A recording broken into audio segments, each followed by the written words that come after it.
Time पे विकसित भारत का संकल्प क्या क्या है, वो प्रोजेक्ट बहुत बढ़िया ढंग से उन्होंने रखा।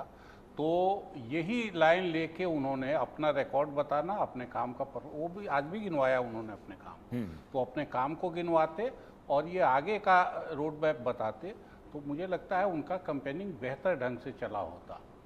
तो इसलिए अब ये जरूर है कि आज के भाषण से भी ये साफ लग रहा है कि दावा उन्हीं का है और उन्हीं को वही आगे आएंगे।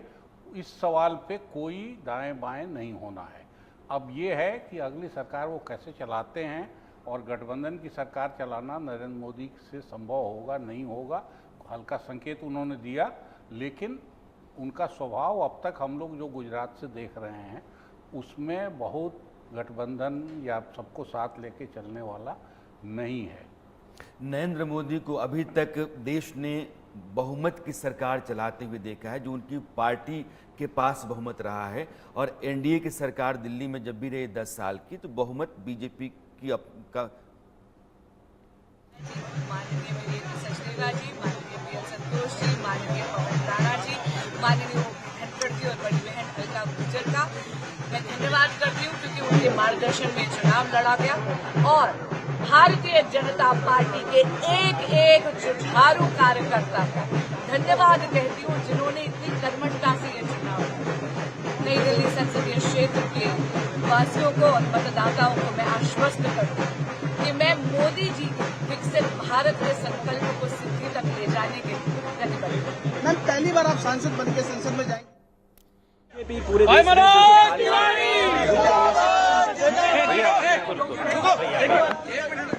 भैया सर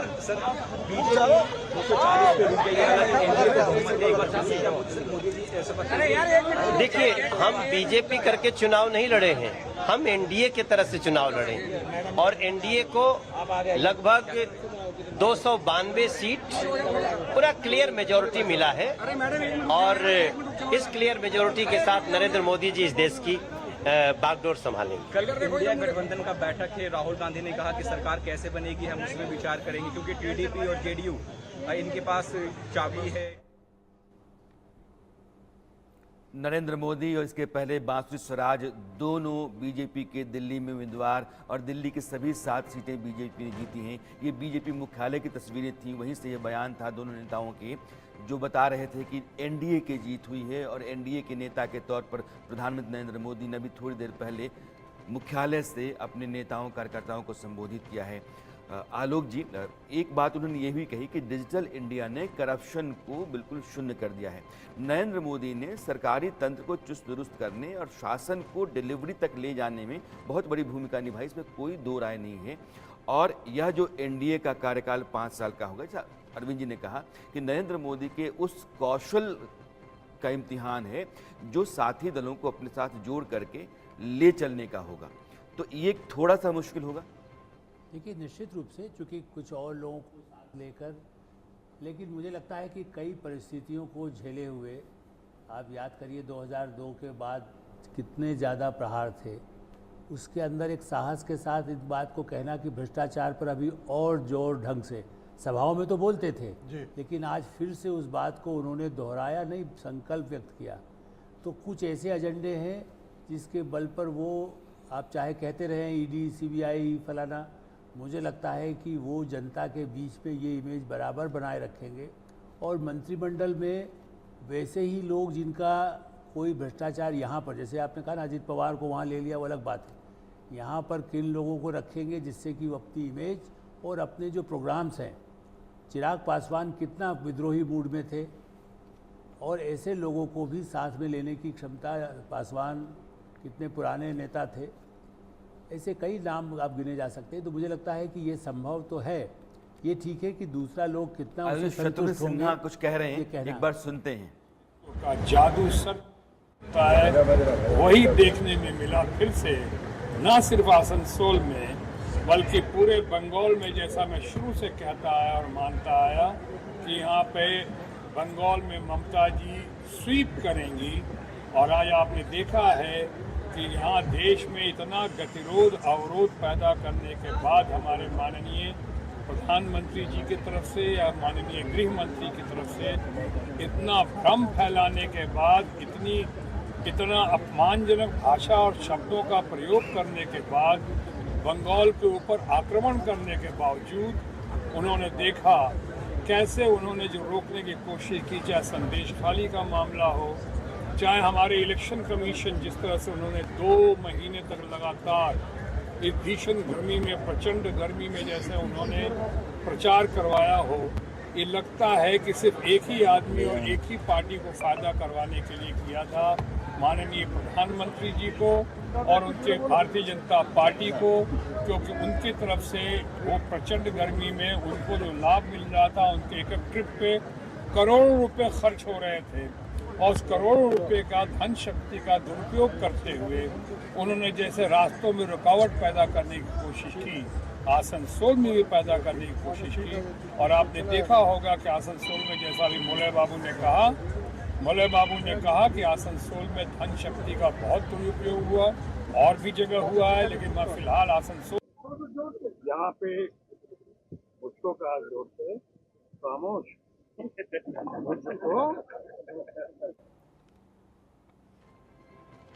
शत्रुघ्न सिन्हा, जो कभी वाजपेयी सरकार में केंद्रीय मंत्री हुआ करते थे, बीजेपी के नेता, और वो टीएमसी में गए, आसनसोल से इस बार जीत करके आए हैं। और 2 बिहारियों को ममता बनर्जी ने अपने साथ जोड़ा, कीर्ति आज़ाद वो भी बीजेपी से उधर गए, और शत्रुघ्न सिन्हा, इन दोनों को अपने यहाँ ममता बनर्जी ने जगह दी, टिकट दिया, और दोनों जीत करके पश्चिम बंगाल से संसद पहुंच रहे हैं। प्रेमचंद शर्मा जी हैं, खेमचंद शर्मा, आप प्रवक्ता हैं बीजेपी के। खेमचंद जी, अभी नमस्कार। बंगाल एक ऐसा राज्य था जहां से प्रधानमंत्री कह रहे थे कि अप्रत्याशित जीत बीजेपी को नसीब होगी, उसके हिस्से में आएगी। बंगाल में कुछ वैसा हुआ नहीं। सबसे पहले तो आपके माध्यम से सभी समस्त देशवासियों को बहुत बहुत धन्यवाद, बहुत बहुत बधाई, और हमारे सभी संपादकों को भी बहुत बहुत शुभकामनाएं, बहुत बहुत बधाई। उन्हें तीसरी बार मोदी जी के नेतृत्व में एनडीए की सरकार बनने जा रही है। हम इतिहास बनाने जा रहे हैं, हिस्ट्री बनने जा रही है। और आदरणीय प्राइम मिनिस्टर मोदी जी ने जो 10 साल में काम किए हैं, विकास के काम किए हैं, जनता जनार्दन को एम्पावरमेंट करने के लिए काम किए, महिलाओं के लिए काम किए, युवाओं के लिए काम किए, किसानों के लिए काम किए हैं, वो कंटिन्यू चलेंगे और भारत हमारा विकसित राष्ट्र बनेगा। उस ओर हम तेजी से आगे बढ़ेंगे। इन सभी चीजों के लिए सभी को मैं आता हूँ आपके सवाल पे आता हूँ, क्योंकि आज खुशी का दिन है, तो आप मेरे को 1 मिनट बधाई के लिए दे दो, फिर मैं आपके सवाल पे आता हूँ। तो आप सभी को बहुत बहुत शुभकामनाएं। आदरणीय प्राइम मिनिस्टर मोदी जी ने भी सबको धन्यवाद दिया है, सबको शुभकामनाएं दी है।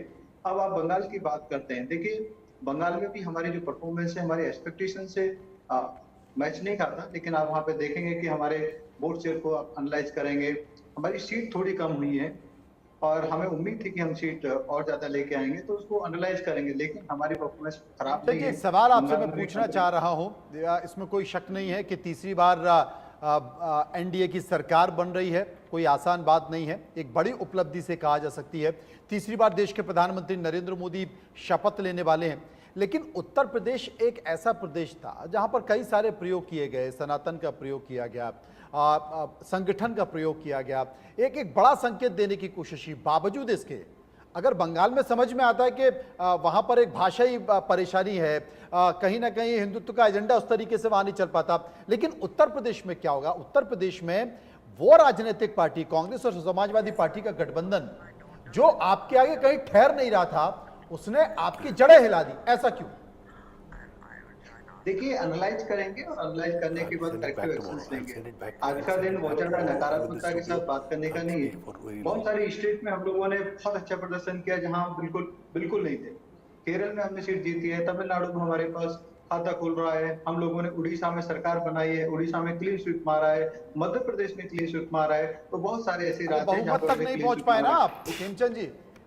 आते हैं खेमचंद जी, चूंकि देश के देखिए, धुरंधर एनडीए बहुत पत्रकार अच्छा हमारे है साथ हैं और एनडीए जाहिर है हमारा काम है कि जब नतीजे आते हैं तो उनका विश्लेषण करें कि ये नतीजा किन कारणों से यहाँ आकर के बिल्कुल ठहरे सही कह हुए रहे हैं हैं, और आप देश सही ने जो कह रहे निर्देश हैं, दिया आप- है उसके मायने क्या हैं। पंकज जी, आप सही कह रहे हैं, अगर आप आपकी आंकड़ों के बात- लिहाज से आपकी देखें भावना तो का पूर्ण सम्मान अखिलेश है। यादव और समाजवादी पार्टी इस देश में तीसरी सबसे बड़ी पार्टी, यानी कि बीजेपी, कांग्रेस, फिर अखिलेश यादव 37 सांसदों के साथ तीसरे बड़े दल के तौर पर। अखिलेश यादव का कद तो बढ़ा, लेकिन ये करिश्मा जो है उसके बहुत सारे कारण हो सकते हैं। आपको क्या लगता है? देखिए, मैं सबसे पहले ये देखता हूँ, नहीं, मान लिया पंकज कि- पंकज वोरा गुरचंद जी, ये सवाल आपसे नहीं है, पंकज जी से। मेरा सवाल पंकज जी से। पंकज वोरा पंकज जी, आपसे सवाल मैं जवाब दूंगा। एक बार दोबारा पूछ लीजिए। पंकज जी, मैंने ये कहा कि समाजवादी पार्टी देश में तीसरी सबसे बड़ी पार्टी के तौर पर उभरी हुई है। BJP, Congress, Samajwadi Party. अखिलेश यादव एक बड़े नेता के तौर पर उभरे। यह जो कमाल है, इसके पीछे कारण क्या? सिर्फ कांग्रेस के साथ आना या फिर उत्तर प्रदेश में कुछ और भी चीजें रही? देखिए, इसमें कॉम्बिनेशन ऑफ फैक्टर्स है। अखिलेश यादव का कद बड़ा है, ये माइनॉरिटी वोट, दलित वोट और भी कई कास्ट की वोट जो है कि बीजेपी से अलग हटके जो है वो इनके साथ जुड़ी है।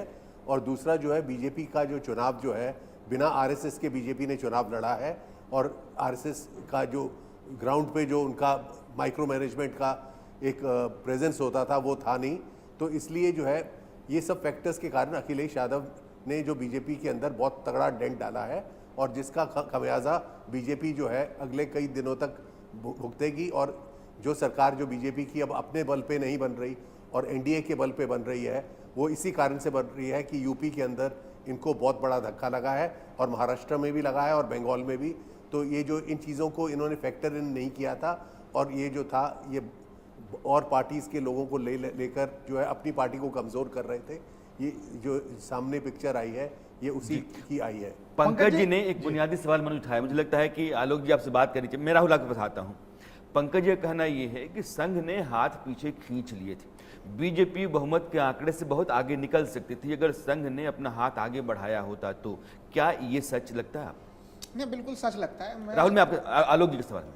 देखिए, इसमें कोई शक नहीं है कि संघ के कुछ लोग, एक वर्ग, जैसा पहले भी मैंने कहा, जिन लोगों को लगता था कि हमारी अपेक्षा के अनुरूप नहीं है। चूँकि संघ से निकले लोग जो बीजेपी में हैं, चूँकि आपने सुना होगा जेपी नड्डा ने कहा था अब हमें उनकी उतनी ज़रूरत नहीं है, चूँकि बीजेपी में ही हमारा पूरा काडर तैयार हो गया है। वो जो एक कारण होता है, तो उनमें से एक वर्ग जो बहुत एक्सट्रीम लाइन वाला है, वो ज़रूर जहाँ तक हिंदुत्व के मुद्दे पर साथ देता रहा या उनके फॉलोअर्स ने फिर भी वोट दिया हो। लेकिन दूसरा एक वर्ग जिनको लगता था कि हमारी अपेक्षा है, हमारे अनुरूप ये काम नहीं हो रहे हैं, हमारे लोग नहीं होकर के बाहर से लोग भी लिए गए, वो एक जो अंतर्द्वंद जैसे जो कभी कांग्रेस में भी होता था, भाई कहाँ से आप इन लोगों को ले आए हैं, कभी किस में ले आए हैं, ये एक बड़ा कारण रहा है। लेकिन एक लाइन में ज़रूर जोड़ूंगा, असली चुनौती संसद में होगी। सरकार तो बन रही है, जैसे आपने पहले कहा था, सरकार जैसे बनेगी, गठबंधन चलेगा, वो भी मैं मान सकता हूँ।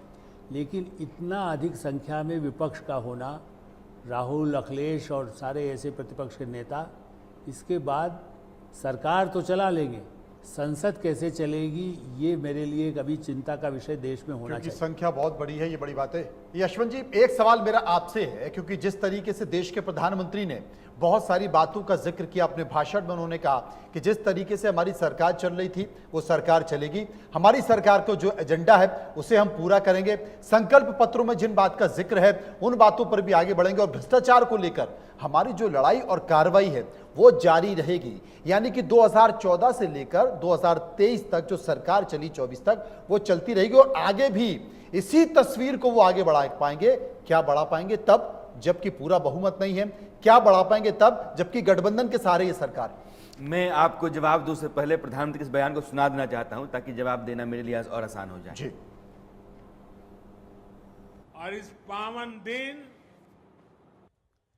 एनडीए की लगातार तीसरी बार सरकार बननी तय है।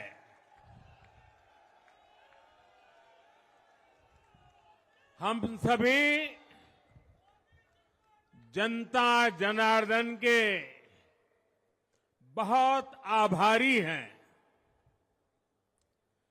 देशवासियों ने भाजपा पर, एनडीए पर पूर्ण विश्वास जताया है। आज की ये विजय दुनिया के सबसे बड़े लोकतंत्र की जीत है। ये भारत के संविधान पर अटूट निष्ठा की जीत है। ये विकसित भारत के प्रण की जीत है। ये सबका साथ, सबका विकास, इस मंत्र की जीत है। ये 140 करोड़ भारतीयों की जीत है। इस जीत को परिभाषित करते हुए प्रधानमंत्री मनोज ने कहा कि उन्होंने कहा था कि करप्शन के खिलाफ अभियान हमारी सरकार का जारी रहेगा। क्या जो मौजूदा समीकरण है आंकड़ों का उसमें संभव है? मुझे लगता है कि बहुत हद तक संभव है। नीतीश कुमार बहुत ही साफ छवि के इंसान हैं और करप्शन को लेकर के वो भी नॉन टॉलरेंस के मूड में रहते हैं। नीतीश कुमार और आरजेडी के बीच में जो बार बार फासला खड़ा हुआ वो काम करने के तौर तरीके और करप्शन को लेकर के रहा है। तो इस मामले पर नीतीश कुमार और नरेंद्र मोदी दोनों की बनती है। रही बात टीडीपी नेता चंद्रबाबू नायडू की, चंद्रबाबू नायडू के साथ प्रधानमंत्री नरेंद्र मोदी के संबंध हाल में जो सुधरे हैं, तो मुझे लगता है कि उनमें कौशल है, उनमें ये हुनर है कि वो कुछ नेताओं के साथ अपने समीकरण, अपने संबंध को साध करके सरकार को आगे बढ़ा सकते हैं। नरेंद्र मोदी के साथ अच्छी बात यह है कि उनकी लीडरशिप इतनी मजबूत हो गई है 10 साल के भीतर, उनका कद देश और दुनिया में इतना बड़ा हो गया है कि उनके साथ चलना चंद्रबाबू नायडू, नीतीश कुमार जैसे नेताओं के लिए आसान है, बजाय कि आप इंडिया अलायंस में जाकर किसी और नेता के साथ काम करें। तो यह जो स्थितियां हैं अभी आंकड़ों की, अरविंद भी कह रहे थे कि जो आंकड़े हैं इसमें सरकार इंडिया अलायंस के लिए बना पाना बहुत मुश्किल है और नरेंद्र मोदी के लिए चला पाने में नरेंद्र मोदी को अपने तेवर में, अपने काम करने के तौर तरीके में थोड़ा बहुत बदलाव करना पड़ेगा। और मुझे लगता है कि अगर देश हित सबसे सब ऊपर है और देश हित की खातिर सरकार आप चला रहे हैं तो आपको वो बदलाव करना होगा और नरेंद्र मोदी इसमें सक्षम हैं, तो इसलिए आसान है। हाँ राहुल, अब बोलिए। प्रधानमंत्री जी ने जो अब तक सरकार चलाई है, चाहे वो गुजरात में भी उन्होंने चलाई है, उनको हमेशा से प्रचंड बहुमत वाली सरकार, वो राज्य सरकार भी चलाया उन्होंने 2014, 2019 वो भी एक सीधे सीधे बहुमत, और 2019 में तो और भी ज़्यादा बहुमत वाली सरकार उन्होंने चलाई। तो ऐसे स्थिति में जो अटल बिहारी वाजपेयी जी, इन्होंने कि बहुत सारे छोटे छोटे घटक दलों को जोड़कर सरकार बिल्कुल जो है कि चलाई, 1999 से 2004 तक उस सरकार को देखा, तो क्या उस प्रकार से नरेंद्र मोदी तालमेल? लेकिन हम पंकज जी, हम पहले कैसे मान लें कि अटल बिहारी वाजपेयी ने जैसे गठबंधन की सरकार चलाई उस तरह की सरकार नरेंद्र मोदी नहीं चला सकते? ये पहले मान लेना कहाँ तक सही है? देखिए, ये अब हर आदमी अपने तरीके से एडजस्ट करता है, लेकिन मोदी जी की फितरत को देखते हुए कि उनके और वाजपेयी जी के बीच में बहुत अंतर है। वाजपेयी जी ने 50 साल तक ऑपोजिशन की राजनीति की थी और उनके जो है पर्सनल निजी संबंध लोगों के साथ बहुत लंबे थे और वो लोगों को जो है अपनी तरफ लाना, आकर्षक करना जानते थे। इस वक्त जो है, जो मोदी जी की जो सरकार अगर बनने वाली है ये एनडीए की, इसमें चंद्रबाबू नायडू भी एक प्लेयर होंगे जिनको बीजेपी के होते हुए उनको जेल भेजा गया था। नीतीश कुमार जो है उनके ऊपर कोई 100% रिलाई नहीं कर सकता क्योंकि वो अपनी पॉलिटिक्स अपने तरीके से खेलेंगे। तो इसलिए जो है ये ज़रूरी नहीं है कि मोदी जी अगर पहले 10 साल बहुत कामयाब रहे और उन्होंने बहुत अच्छी तरह सरकार चलाई, वो एज अ कोएलिशन गवर्नमेंट को भी उतनी अच्छी तरह चला पाएंगे। और आज की जो मीटिंग थी, जो अभी जो मीटिंग संपन्न हुई है, यानी कि नरेंद्र मोदी के लिए नरेंद्र मोदी ही अपने आप में एक चैलेंज हैं, ये पंकज जी कह रहे हैं। अरविंद यशवंत जी, यहाँ पे मैं एक चीज जोड़ना चाहता हूँ। आपको याद होगा पिछली सरकार में जब नितिन गडकरी जिनकर आए तो उन्होंने अपने पीएस के लिए एक नाम दिया। वो नाम इसलिए नहीं हो पाया क्योंकि देश के प्रधानमंत्री नरेंद्र मोदी ने तय किया कि कोई भी ऐसा व्यक्ति जो 10 साल तक किसी मंत्री का पीएस रह चुका है उसे रिपीट नहीं किया जाएगा। ठीक है, सही। अभी हाल ही में जो विधानसभा चुनाव हुए, उस विधानसभा चुनाव में ना चाहते हुए भी कई केंद्रीय मंत्रियों को राज्यों में भेजा गया, विधायक का चुनाव लड़ाया गया। मतलब अपनी पार्टी के लोग, जो उनके पार्टी के लोग नहीं चाहते थे, लेकिन वो चाहते थे कि तस्वीर बदले, वो चाहते थे कि नई लीडरशिप निकल कर आए, वो परिवर्तन चाहते थे, लेकिन पार्टी के लोगों को पसंद नहीं था। लेकिन घटक दल शायद इस चीज को बर्दाश्त ना कर पाए। नया खून डाला। अरविंद जी कुछ मैं आ रहा हूँ। मैं ये कह रहा हूँ कि बीजेपी और संघ के बीच हार्डलाइनर्स और नरम दलियों का टकराव रहा है और इस बार वो दिखता रहा है, वो बढ़ेगा। जैसे नरेंद्र मोदी अगर शिफ्ट करते हैं बहुत ही कोलिशन चलाने का और नरम रुख अपनाएंगे, ये कंट्राडिक्शन बढ़ेगा। सोशल मीडिया के जो बहुत पर्दे वाले ग्रुप्स हैं उनमें जो बहस चलती रही है ट्रम्प सपोर्टरों की तरह, ट्रेडिशनलिस्ट और रायकार, वो दो ग्रुप बोले जाते हैं बजाबता, और उन दोनों की लड़ाई अगर आपको खेमचंद जी मारे 1 मिनट जाइए, तो बहुत ही मजेदार बहस वहाँ चल रही है और वो बहस इस रिजल्ट के बाद मेरे ख्याल और तेज होगी। एक पंक्ति में जोड़ दूं, उनके राणा जी। प्रिय हैं ट्रेडिशनलिस्ट जो हैं, उनके प्रिय हैं हमारे योगी जी, और योगी जी का जो परफॉर्मेंस हुआ है वो देखने लायक चीज़ है। उनको जरा भी कंप्रोमाइज बर्दाश्त नहीं है कि किसी भी किस्म का कंप्रोमाइज किया जाए और किसी किस्म से नीतियों में नरमी दी भाई जाए। योगी जी के ना चाहते हुए भी उत्तर प्रदेश में जो मुख्य सचिव भेजा गया केंद्र से, वही उनको बर्दाश्त नहीं हुआ। तो इस तरह की बहुत सारी चीजें जो निकल कर आई। एक लाइन में जोड़ रहा था राणा जी, मेरा ये कहना था कि जब ईरान के साथ, अमेरिका के साथ, रूस के साथ जितने एक दूसरे के विरोधाभास सब मैंने कट्टर हिंदुत्व का रखकर यूएई और सऊदी अरब से यदि आप ईरान के साथ रिश्ते बनाए रख सकते हैं, ऐसा जब उस तरह की भूमिका यदि कहीं अनुभव हुआ है, तो क्या गठबंधन के लोगों का, ये तो भारत के ही अपने ही भाई बंधु हैं, मुझे लगता है कि ये एक बिजनेस ट्रिक है, ये भी एक अपने आप में एक माहिर है, ये एक उम्मीद करना चाहिए। मैं नहीं कह रहा हूँ कि ऐसा होगा या नहीं, ये सही है जो अरविंद जी भी कह रहे हैं कि कठिन होता है, लेकिन जब आप उनके साथ तालमेल कर सकते हैं और वो आपके साथ कर सकते हैं, तो क्या ये संभव नहीं है? नई परिस्थितियों में जो नई चुनौतियां खड़ा होती हैं, उन चुनौतियों से निपटने का कौशल आपके पास है कि नहीं, यही इम्तिहान आज की तारीख में नरेंद्र मोदी के सामने कहा जा रहा है कि है। वो जिस तरीके से सरकार चलाते रहे हैं और अब जिस तरह से सरकार चलानी पड़ेगी, इन दोनों में थोड़ा अंतर करना पड़ेगा, और वो अगर अंतर नरेंद्र मोदी अपने भीतर पैदा कर लेते हैं तो उनके लिए कोई मुश्किल काम नहीं है। आप खेमचंद जी कुछ कहना चाहते हैं? देखिए, हम जो बातें कर रहे हैं कि आदरणीय प्राइम मिनिस्टर मोदी जी लोगों के साथ मिलकर काम नहीं कर सकते, अरे भाई, आदरणीय प्राइम मिनिस्टर मोदी जी पे लंबा एक्सपीरियंस है, 12 साल वो सीएम रहे हैं और 10 साल से वो पीएम रहे हैं। इतनी बड़ी पार्टी को वो कोऑर्डिनेट करते हैं, पार्टी की हर मीटिंग भी जाते हैं, पार्टी को डायरेक्शन देते हैं, पार्टी के करोड़ों कार्यकर्ताओं के साथ संवाद करते हैं। वो व्यक्ति जो इतने बड़े संगठन को साथ में लेके चल रहा है, निस्वार्थ भाव से काम कर रहा है, सेवा के भाव से काम कर रहा है, वो कैसे एनडीए के लोगों को साथ में लेके नहीं चल सकते? चल सकते हैं। उनमें भी वो गुण है जो अटल जी में था, और उनमें वो भी गुण है जो आज के समाज के या आज के समय। जोशी जी भी हमारे साथ कुछ कहना चाहते हैं। जोशी जी, देखिए, आज मैंने माननीय प्रधानमंत्री जी के भाषण को मैं कंप्लीट करूं प्लीज, कंप्लीट करूं, काफी देर से मैं चुप था।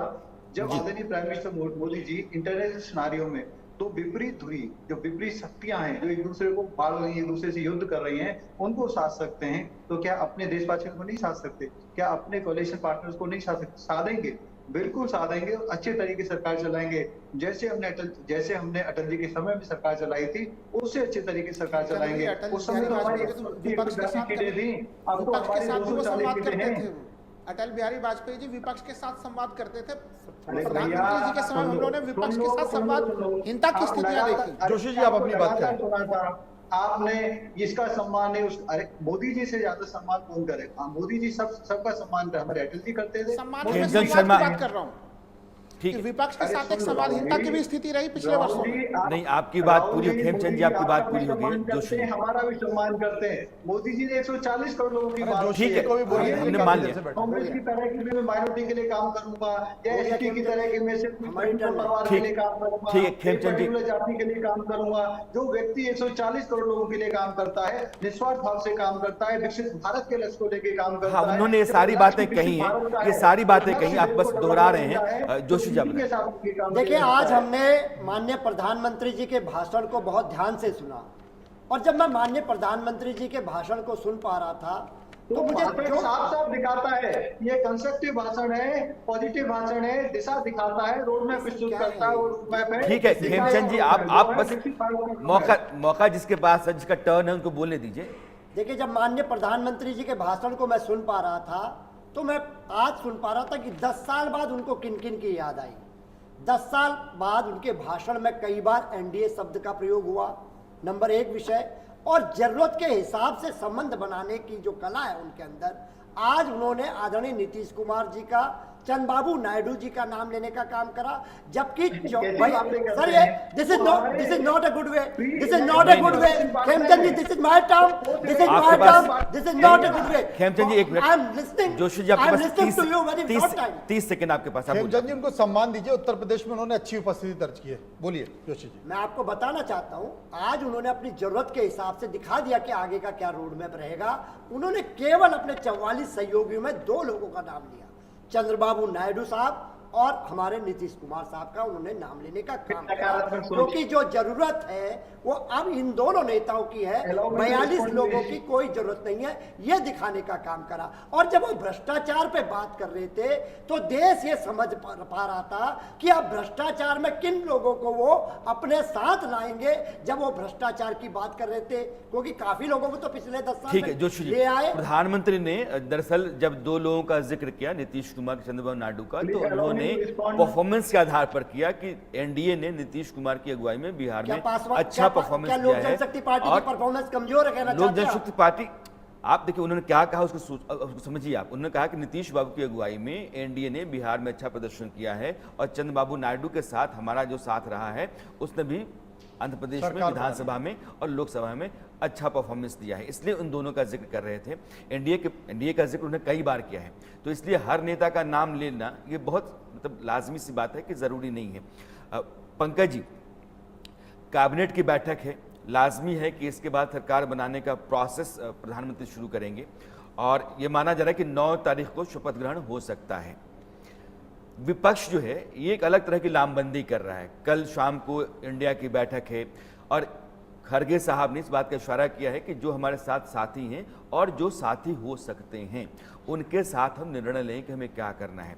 अब ये जो सियासी घमासान सा दिख रहा है, इसके बीच में आप बिटवीन द लाइंस क्या पढ़ पा रहे हैं?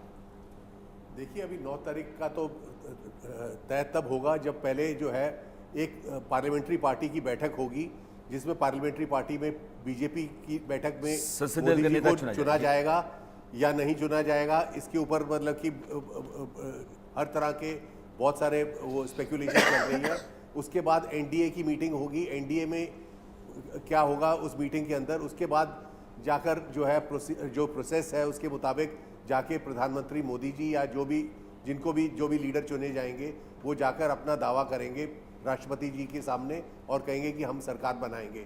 तो अभी जो है जो राजनीति, जो असली राजनीति है वो आज के बाद शुरू होगी और जो है इसमें इंडिया ब्लॉक के भी कुछ लीडर्स एक्टिव होंगे और एनडीए ब्लॉक के भी कुछ लीडर्स एक्टिव होंगे।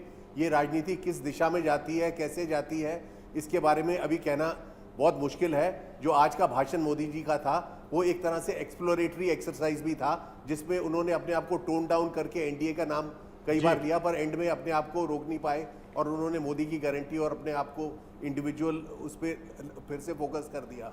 इसलिए अभी जो है ये अभी पिक्चर बाकी है, इसमें बहुत सारे ट्विस्ट हो सकते हैं। Modi ji of course hot seat पे बैठे हैं, उनका जो है वो फ्रंट रनर है, मतलब कि लेकिन आप जो है राजनीति के अंदर जब तक चीज़ तय ना हो जाए तब तक कुछ भी कह नहीं सकते। Many a slip between the cup and the lip. राजनीति अनिश्चितताओं का बड़ा खेल है और अभी जो आंकड़ा आपके सामने है, एनडीए के पास 291 सीटें यानी कि बहुमत एनडीए के पास है और यह एनडीए चुनाव नरेंद्र मोदी की अगुवाई में लड़ा है। लाजमी है कि नरेंद्र मोदी के नाम पर ही देश ने यह जनमत दिया है, जो आपके सामने आंकड़ों की शक्ल में दिख रहा है। नरेंद्र मोदी ने अपने भाषण में 2 बातें कही। पहली बात उन्होंने ये कही कि देश ने एक बार फिर से कांग्रेस को नकारा है। उन्होंने कहा कि देश में जहां भी राज्य के चुनाव हुए वहां जनता ने कांग्रेस को पूरी तरीके से खारिज किया है। देश में भी जनता ने पूरे इंडिया गठबंधन को नकारा है। राज्यों में जहां भी विधानसभा के चुनाव हुए वहां पर एनडीए को भव्य विजय मिली है, चाहे वो अरुणाचल प्रदेश हो,